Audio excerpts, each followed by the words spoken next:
We are now solidly into the season of Epiphany in the church calendar year. Last Sunday, the Magi finally arrived at the house and met with Mary and gave gifts. And so they've gone home now.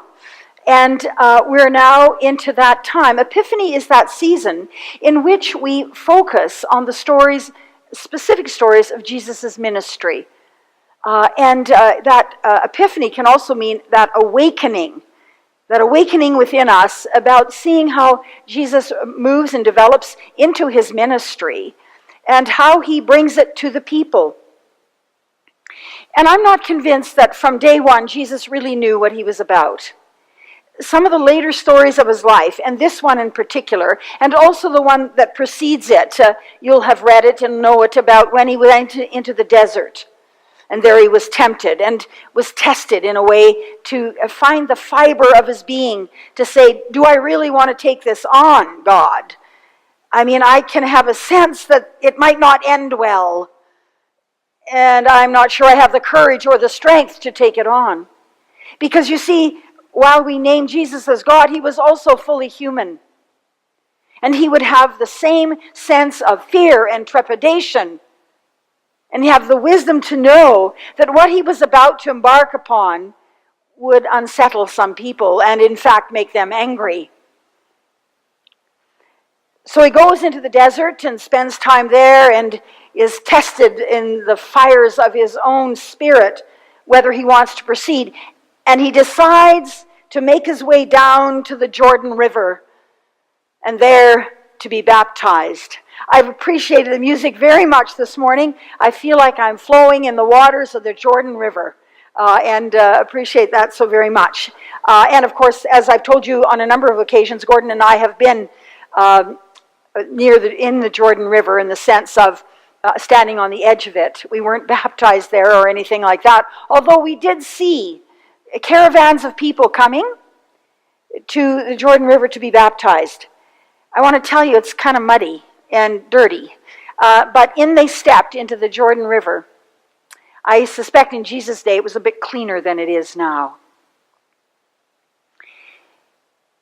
One might think that and out of this baptismal kind of experience of Jesus, one of our sacraments, of course, the sacrament of holy baptism, has emerged.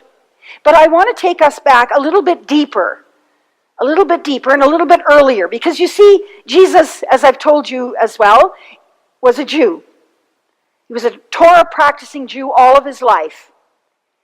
And so in the Jewish faith, there is this strong sense of immersion and water, purification. So what Jesus did was not new to the people around him. These Jewish people around him would have been very familiar with that whole sense of going to a place and to a mikvah. That's a Hebrew word, mikvah, which speaks about what Jewish people even do to this day, and they did in Jesus' time as well. From a fresh flowing source of water, the Jewish people would engage in purification rites. I always contend that one of the reasons that they survived as a people and avoided a lot of the plagues of the ancient world is that they were so concerned about purification. They were in the water a lot and cleansing themselves. And in a mikvah, you go into it and you prepare yourself by having a shower before, and then you prepare yourself to step in to this water from some natural source. So it can't be tap water, which has been filtered and run through pipes. Generally, it comes from rainwater that is stored. And so a Jewish person goes into the mikvah and immerses themselves. And it is a spiritual sense of renewing oneself in the spirit by stepping into the waters and being purified. Women know the mikvah well. They menstruate. And so, as part of a purification rite, they go into a mikvah at the end of their menstrual cycle, and they are cleansed. And so that's a sign that they can restart their sexual relationship with their husbands after their menstrual time is over. So the mikvah is a very important part of Jewish ritual and culture today. And people go there for if they're starting something new, or if they've done something or something's not right in their life and they want their spirits to be renewed, they will go to the mikvah and be purified in that water. So you see, as I said, all of the people that were around that Jordan River would be familiar with purification rites. And they would look on this as certainly a purification rite. John, the baptizer, invited people to come so that they would repent from things that they had done, that they were ashamed of or wanted to change. And so he invited them to be baptized.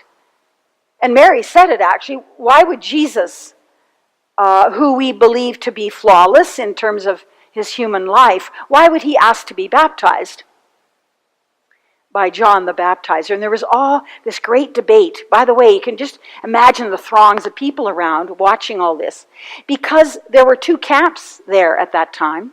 One would be for John the Baptizer, who they thought was the Messiah, or the one who would come, who was going to overthrow the government and set up a new kingdom like David had had. And then there'd be the other camp, that the people that had started to follow Jesus and proclaimed him as the Messiah. They also got his message wrong, because he was not interested in overthrowing the government. He was interested in purifying the religious rituals and getting into that place in a closer relationship with God. So you'd have this kind of tension in the crowd that day as Jesus came down to be baptized. But John clearly says, I am the follower of the one who comes to me. And talks about this, Jesus talks about this baptizing in the Spirit. A very significant moment in the life of Jesus, in the ministry of Jesus, for two reasons. Number one, he finally, after that 40 days and 40 nights, or how long that took for him to figure out what he had to do, what he was called to do in this life. So he comes down to the mikvah to begin his new life in ministry. So he finally finds the courage to do this and begin. And so he answers the call of God to him into the ministry to which he is called. And that's the question for us. How will you respond? How will I respond to the call from God to live a ministry that will bring danger, that will bring a sense of isolation at times, of rejection, of all those kinds of things that come with speaking truth to power, for showing compassion to the refugee, for saying, no, it's important that we share and that a certain part of our money that we have in our country be shared with others, because we know lots of people are very upset about that. So we are called to ministry. And you're called to a ministry in your personal life. Not just us here as a gathered community, but in your personal life. And are you listening? Are you listening closely? Jesus had that dramatic experience of coming up out of the water, out of the mikvah, and this great spiritual transformation for him. That courage that would come to him. This is my beloved Son, in whom I am well pleased. Listen to him. The acknowledgement that Jesus had a special relationship with God, and that he has the ability to speak on behalf of God and speaks the words of God. Truly transformative spiritual experience for Jesus. Now, in our modern Christian context, some people often think that we have to have this great conversion experience, that we have to fling ourselves down somehow and say, yes, I accept Jesus Christ as my personal Savior. And I'm not denying that that isn't important for some folks. But I've never had that, quite frankly. It's always the quiet, unexpected things that come to me that remind me that I am a follower of Jesus and that I should be doing some of the work that Jesus has called me to do. It's never, like the cross suddenly starts burning and any of those things for me. It'll be different for each one of us, right? Your call is your call, and I can't call it. All I can tell you and share with you is that my call, when it came to me, some years ago, when it came in a hospital room, when I offered communion to a woman, when I wasn't even ordained or anywhere near. I was a student, but the minister who was out of town said, give her communion, for goodness sake, woman. And I did, and I felt the call of God in that quiet room, in that quiet moment. So however it comes to you, I'd like to invite you to be awake for it, to have that epiphany for your spiritual life as Jesus did here in that River Jordan. And for us today, a little bit about baptism. I wrote a bit in the bulletin about that. One of the things that happened, so I've taken us back to our Jewish roots, right? Because Jesus was a Jew. And we need to honor that. We truly do need to honor that, because that's the context in which he conducted his ministry. So then, as the sect called Christianity started to grow out of that, and by about 100 AD was really solidified, we started to add things as Christians to this ritual called baptism. We started to add things. For example, in the 4th century, a bishop named Augustine added this bit of doctrine. He said, let me see. Every human being at the moment of their conception is touched with the original sin of Adam. I want you to know that that's a doctrine that was generated by a human being. Augustine is his name. You can study up about it. I had to. So he said, he thought this out, and he thought, now the only way that we can be saved of that original sin and know salvation and get to heaven is through baptism. I was a Christian overlay. The only way we can get to heaven is through being baptized. Because if we're not, we go to hell because we're stained with the original sin of Adam. So you can imagine what happened in the Christian church after that. Everyone is rushing their children, their babies, their infants, hours old, to the priest to have the baby baptized so they could be saved of this original sin. I see it all the time, actually, in all the baptisms I've done in my life, how often parents are frantic. They say, my kid is, almost a year old now. We've got to get this baby baptized. And what's behind that is that fear. That fear that somehow, if I'm not baptized, if my baby isn't baptized, that baby is going to go to hell, and I got to get the kid done. That's a Christian overlay. In the United Church, we recognize that's a classic doctrine of the early church. But we go back to the place where it is about the rite, R-I-T-E, of Christian initiation. It is that ritual by which we invite children. Parents come and bring their children and have them baptized, and we surround them with the love and the unconditional love and compassion and care of God and welcome them into the Christian faith community. It is a ritual of believing, belonging, blessing. I think we're getting it a little bit better now. Perhaps we don't have to be so fearful for our babies with that kind of ancient doctrine. Certainly, the other part that's unique to Central, that I think you can lay claim to as being fairly unique is through the Life Recovery, Celebrate Life Recovery service.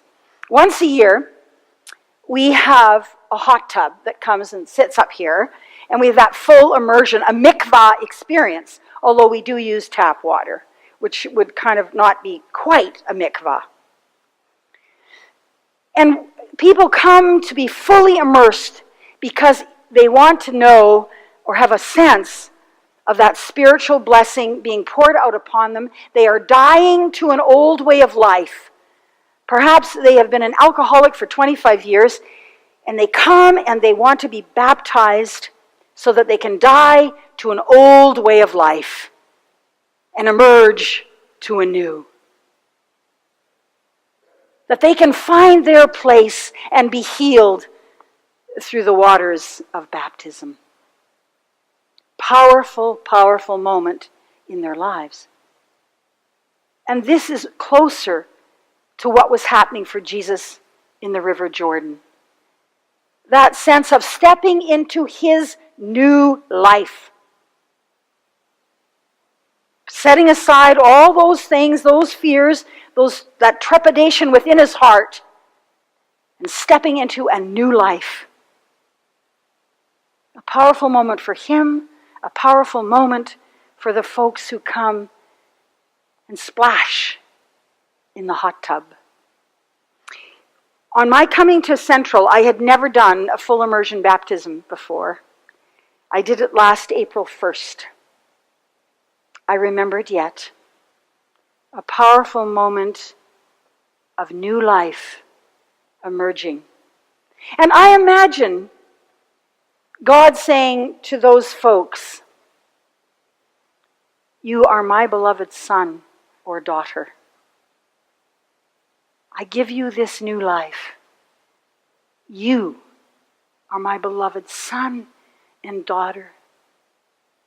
Can you imagine how powerful that must be for someone who has felt all of their addicted life that they're worthless, that no one cares.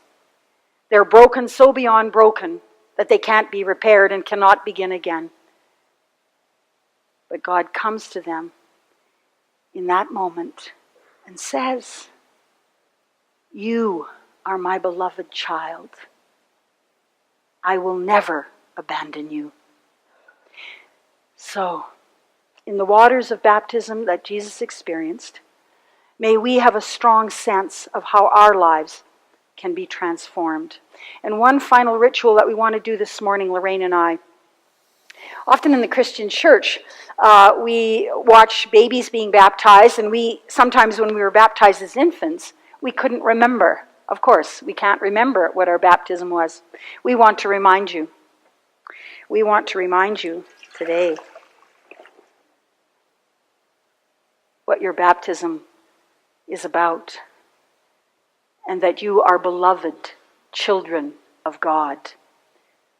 Lorraine?